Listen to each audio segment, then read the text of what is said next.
સ્થાનિક સ્વરાજની ચૂંટણીમાં ગુજરાતની અંદર આ વખતે ત્રિપાખીયો જંગ છે તે જોવા મળવાનો છે। હું અત્યારે ખીટલા ગામની અંદર ઉપસ્થિત છું અને હું તમને દ્રશ્યો બતાવીશ કે જ્યાં પ્રચાર પ્રક્રિયા છે તે નેતાઓ દ્વારા શરૂ કરી દેવામાં આવી છે। આમ આદમી પાર્ટીના ઉમેદવારો છે તેમના દ્વારા હાલ અત્યારે પ્રચાર કરવામાં આવી રહ્યો છે ખીટલા ગામની અંદર। અને જે રીતે વાત કરીએ તો જે રીતે કહી શકાય કે આ વખતે ત્રિપાખીયા જંગની અંદર ગુજરાતમાં ચૂંટણીનો એક કંઈક અલગ જ માહોલ છે તે જોવા મળવાનો છે। કારણ કે જે રીતના દ્રશ્યો જોવા મળ્યા છે તે રીતે કહી શકાય કે માહોલ છે તે આ ચૂંટણીનો કંઈક અલગ અને કંઈક ખાસ જ જોવા મળશે। કારણ કે જે રીતે આ ચૂંટણીનો માહોલ છે તે આખો બદલાયો છે અને જે રીતે ત્રિપાખીયો જંગ છે તે આ ચૂંટણીમાં જોવા મળવાનો છે। ત્યારે અહીંના જે ઉમેદવાર છે તેમની સાથે જ વાત કરશું। તમારું નામ અને કઈ સીટ ઉપરથી લડવા?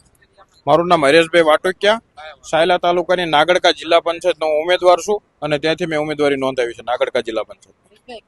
જે સીટ છે તેમાં કેટલા ગામ આવે છે? મારી સીટમાં 14 ગામ આવે છે, એમાં 27,000 જેવા મતદારો છે, 31 જેવા બૂથ છે મારા। તમે અત્યારે પ્રચાર પ્રક્રિયા છે તે શરૂ કરી છે, લોકોની વચ્ચે જઈ રહ્યા છો, ખાસ કરીને લોકોનો આ વખતે કેવો પ્રતિસાદ છે અને કેવા કેવા મુદ્દાઓ છે તે તમારા ધ્યાને આવે? અમે સતત પ્રચાર જ્યારે ચાલુ કર્યો ત્યારથી અત્યાર સુધી લોકોની વચ્ચે ગયા અને ત્યાં એમની સમસ્યા જાણી છે, પણ લોકો અમને સતત એક જ વાત કહી રહ્યા છે 30 વર્ષ સુધી અહીંયા અમે ભાજપને મત આપ્યા છે પણ વિકાસના નામે સાવ મીંડું છે। અમે પ્રચાર ડોર ટુ ડોર કરતા હોય ત્યાં અમને બહેનો સતત પ્રશ્ન કરતી હોય છે કે પાણી તમે આપજો, અમને પાણી નથી આવ્યું। તેમને અમે એક જ વાત કરીએ છીએ કે એકવાર તમે સત્તા પરિવર્તન કરી અને અમને વોટ આપો, તમને અમને પાણી અને ટોટલ વિકાસ અમે કરી શકશું। મેન બધા ખેડૂતના પ્રશ્નો છે, ઘણા બધા પૂરતા ભાવ નથી મળતા, એમના કપાસના વજનમાં પણ ઘણું તફાવત માર્કેટિંગ યાર્ડમાં કરે છે, આવા બધા અનેક પ્રશ્નો અહીંયા છે। ખાસ કરીને મારા જે સાયલા તાલુકાના ગામડા છે ત્યાં જીએબીનો પ્રશ્ન મેન છે કે જે અમારા ખેતીવાડીમાં મેન અમારા લોકો ખેડૂત સાથે અહીંયા સંકળાયેલા છે 18 વર્ણના લોકો, અને ખેતીની જે લાઇટ આવે છે 8 કલાકની તે પૂરતું ટાઈમે લાઇટ નથી આવતી। જ્યારે કોઈ વરસાદ વાવાઝોડું હોય ત્યારે એક મહિનો તમામ ફીડરો બંધ રહેશે, એના લીધેથી ખેડૂતના તમામ પાક બધા નિષ્ફળ જાય છે। એના પ્રશ્નો બહુ મોટા છે અને એમની વચમાં રહી તો અમને આ બધા પ્રશ્નો જણાવે છે ખેડૂત લોકો। બોટાદમાં જે કડદાનું આંદોલન થયું તેમાં આ બાજુના ઘણા લોકો એમાં એનો ભોગ બન્યા હતા, તો એ મુદ્દો ક્યાંક ને ક્યાંક આ ચૂંટણીમાં સરકારને નડશે, કેવું લાગે તમને? હા બિલકુલ, આ વખતે જે કડદાકાંડ બોટાદમાં થયું ત્યાં મારા ગામના પણ 6 લોકો ત્યાં ટૂંકમાં નિર્દોષ હતા અને આ સરકારે ખોટા કેસ કરી અને તમામ ખેડૂતને જેલમાં પૂર્યો, તો એ મુદ્દો અહીંયા બહુ ચાલે છે।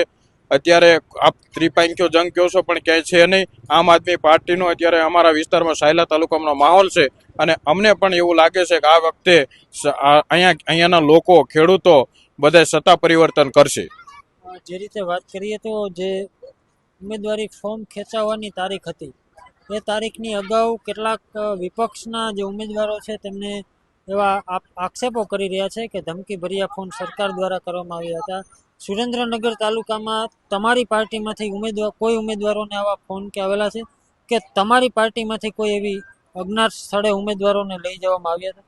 ના, અમારે અહીં કણે અત્યારે ઘણા બધાને ધમકીભર્યા ફોન અથવા પ્રેશર ઘણું બધું આવ્યું હતું, પણ અહીંયા અમારે એક મજબૂત લોકો અમે ઉતાર્યા હતા અને અહીંની પરિસ્થિતિ અમે જોયેલી છે, અમને ટ્રાય કરી પણ ક્યાંય અજ્ઞાત સ્થળે અમે નથી લઈ ગયા। અમે મજબૂત રહીશું અને લડશું અને અહીંયા જ રહ્યા હતા અને ફોર્મને ચકાસણી પૂરી થઈ પાછું ક્યાં ત્યાં સુધી એમ અહીંયા જ રહ્યા હતા, ક્યાંય અજ્ઞાત સ્થળે નહોતા લઈ ગયા। પણ એવી ટ્રાય કરેલી એમને ધાક ધમકીને અમારા કેન્ડિડેટને પાછા ખેંચવાની, પણ અમે મજબૂતાઈથી એમની સામે લડ્યા છે।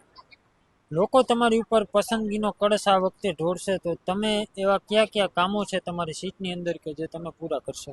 બસ લોકો મને એક ફરું જો આ વખતે મોકો આપે તો મારા સાયલા તાલુકાના વિસ્તારમાં બહુ જીએબીનો પ્રશ્ન છે, તાલુકા પંચાયતે કોઈ અધિકારીઓ જવાબ નથી આપતા, મામલતદારે અધિકારીઓ કોઈ જવાબ નથી આપતા। એ લોકોને એકવાર જો લોકો મને મોકો આપે ને તો આ બધા સિંઘમ અધિકારીઓ રહીને એની ઓકાત હરેશ વાટુકિયા એમને બતાવી દેશે। ચોક્કસથી આ હતા જિલ્લા પંચાયતના ઉમેદવાર, ત્યારબાદ આપણી સાથે તાલુકા પંચાયતના ઉમેદવાર પણ છે।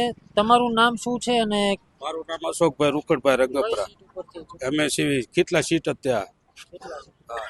કેટલા ગામો આવે છે? 2 વાટાવસ અને ખીટલા। તમે પ્રચાર કરી રહ્યા છો, ડોર ટુ ડોર લોકો પાસે જઈ રહ્યા છો, લોકો તમારી સામે એવા કયા કયા કામો મૂકી રહ્યા છે? કામો મૂકી રહ્યા છે અમારે અત્યારે હાલ એક દી ફીડર ચાલુ રહેશે અને 3 દી ફીડર બંધ રહેશે. લાઇટ આવતી નથી, ઊભો પાક અમારો સુકાય છે, બહુ મોટું નુકસાન થાય છે લાઇટમાં જ તે. એટલો એવો વીજળી અમારે મને ગામ બહુ પ્રેમ દે છે અને મજબૂતથી હું લડીશ, મજબૂતથી ભાજપને અમે પાડશું. અને લોકો પસંદગીનો કળશ તમારી ઉપર ઢોળશે તો તમે કેવા કેવા કામો કરશો? ખેડૂતના હર કોઈ પ્રશ્ન હશે હું દોડી અને મારી તાકાત લગાવી અને તાલુકા લગનનું કામ કરીશ.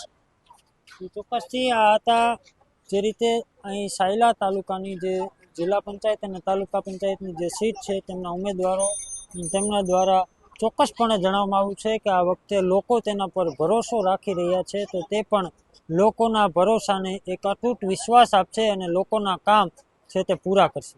કેમેરા પર્સન મિત પરમાર સાથે Rajesh Joshi, BS9 TV news, Surendranagar.